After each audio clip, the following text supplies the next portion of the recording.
Anderson with Bill Schroeder, and we are pleased to be joined by Mark Attanasio. Brewers owner is kind enough to join us here. It's always great to see you, Mark, and give us your thoughts on this run, this incredible August. I guess you had to finally see the Brewers one more time in August, right? The last day.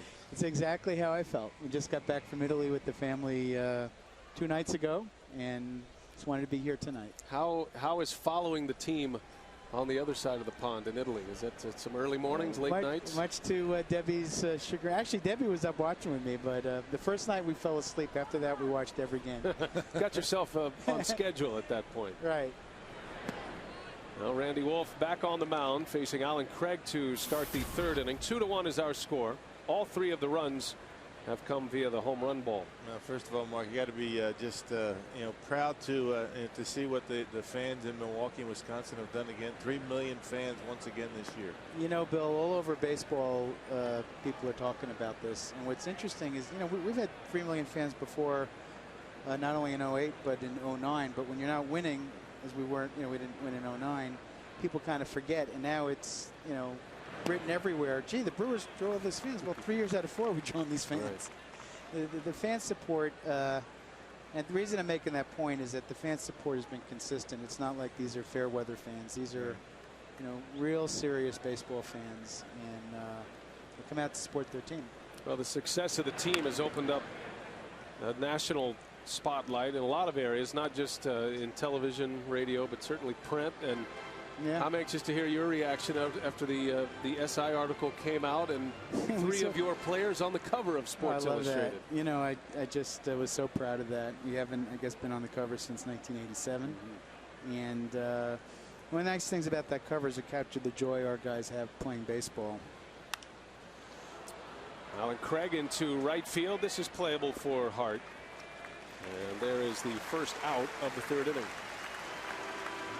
But you and Doug have put together a solid team out here. I mean, the acquisitions in the offseason, you got guys that you picked up at the trading deadline. You got K-Rod. Hairston's been a nice addition. So this is about as good as it gets for this Brewers club. It's a good unit right now. This is we're a very good baseball team, and I give Doug Melvin and his staff really all the credit for that. My main job is saying yes to the increase in payroll.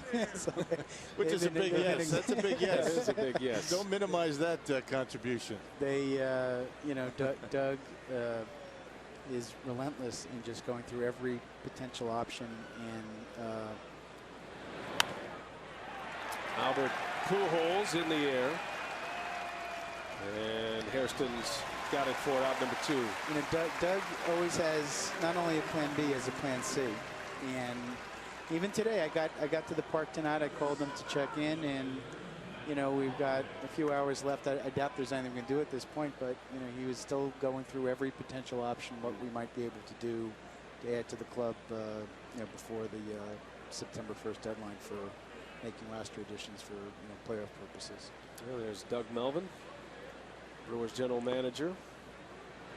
And I would think, you never want to get ahead of yourselves, and I would certainly not put this on Doug, but I don't mind bringing it up to you. You have to think about Doug as executive of the year in Major League Baseball with what he's done. No, I know we don't want to have another month left, and I think Doug and me and Ron Renicky, also our manager, we're taking it a day at a time. But I was lobbying for Doug with Bob Nightingale down in the clubhouse for executive of the year over Kevin Towers, and good a job as Kevin has done. I think Doug has done more this year. And we got more wins, but he's done more this year to make an impact. I think it could come down to the Arizona-Milwaukee Rock. We're talking about executive of the year, Kevin Towers now in Arizona with the D-backs, but also manager of the year. Right. Kirk Gibson, Ron Renicky. For me, those 2 are at the top of the list right now, and it is going to be interesting. And this month of play will determine what happens on that front. Those are all ancillary awards that come later, and if you take care of business on the field, I guess. I think, Mark, you'd trade those away for World Series championship. Holiday rolls one to 3rd. McGee up with it and makes the play for the out. And now we're trying to win tonight.